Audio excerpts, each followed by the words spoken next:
So it looks like we have a lot to talk about here with Neo stock for today. Stock is dropping by almost 10%, down 884 at the time of markets closing. You can see this on the charts very clearly, slight recovery towards the end of the day, but it was so minuscule it really didn't matter. The past 5-day trend is really now breaking, and you can see this major shift as the markets opened earlier today. We're going to be in this video looking at what has happened. I'm sure many of you may know, but we're looking at the details, and I'll be giving you my opinions based on what we are seeing both fundamentally and technically as to what we may see over the next few coming days. If you enjoy these sorts of videos, as always, please do make sure to leave a like on it and subscribe. It does help me out a lot. But as always, remember, this is not financial advice. Anyway, let's just jump straight in with this one. I think what we need to talk about first is, of course, the news. And I'm going to come straight over here, right? What we are seeing is Neo prices 1 billion, we'll skip this, equity offering to power EV growth, and the stock has subsequently tumbled by 10%.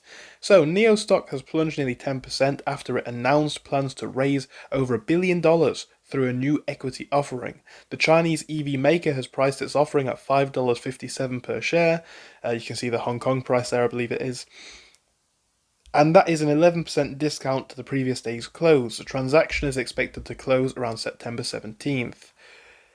The move has raised concerns about shareholder dilution, as the offering adds a roughly 182 million in new shares to the market. The shares can be offered either as ADS or ordinary shares in the Hong Kong and Singapore region. Morgan Stanley, UBS and Deutsche Bank are amongst the underwriters, with an option to purchase an additional 27.3 million ADS. This is being said to support growth going forwards. Again, Neo plans to use the net proceeds to fund several key initiatives, such as ramping up R&D for smart EV technologies and the launch of new vehicle platforms. Moreover, Neo is doubling down on battery swapping, a fast alternative method, or automated method I should say, to charging. With the funds, the car maker intends to expand its battery swapping and charging network. Seeing that the company is looking to expand its battery swapping and charging network, they're also aiming to use the proceeds to strengthen their balance sheet amidst rising competition and ongoing losses. The company reported a narrowed second quarter loss of 700 million, which is a slight improvement from the previous quarter and year. Overall, though, we can see this trend it's obviously having an impact on the stock, right? It's going to naturally have an impact on the way that the stock moves. And the question then becomes, with this new news, is this going to break the trend for Neo? Because what I want to highlight here in the most detail is how much Neo stock is essentially doing very well over the last couple of weeks. I mean, you guys don't need me to tell you, but Neo stock is up big. And now we are seeing this trend inevitably break as people react to this news.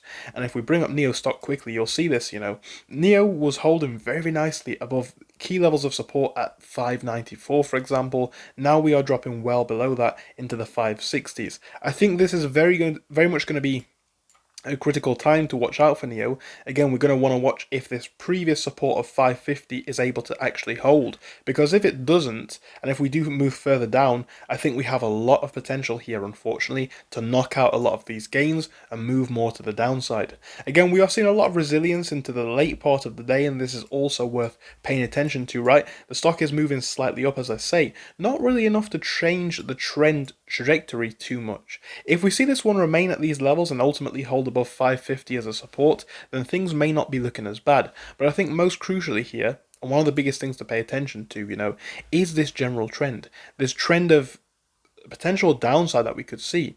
Again, what I'm looking for now is these support levels, more than even any upside potential. And the reason for that is actually quite simple. It's about seeing if the strength is still behind the stock, given the news that we have recently seen. I'm sure the next couple of days will tell, but I think if we're not able to hold on to these crucial supports like 550, 545, there's every potential that we drop significantly lower, maybe down into the 450s, maybe even back down to the $3 range. But this is going to be the next couple of days that you're going to want to watch out for, in my opinion, and I think holding some support here is going to be absolutely critical. So if there's one objective I have for the next few days, it is simply that. That's my thoughts on it, guys. Thank you for your time, and I hope I'll see you again.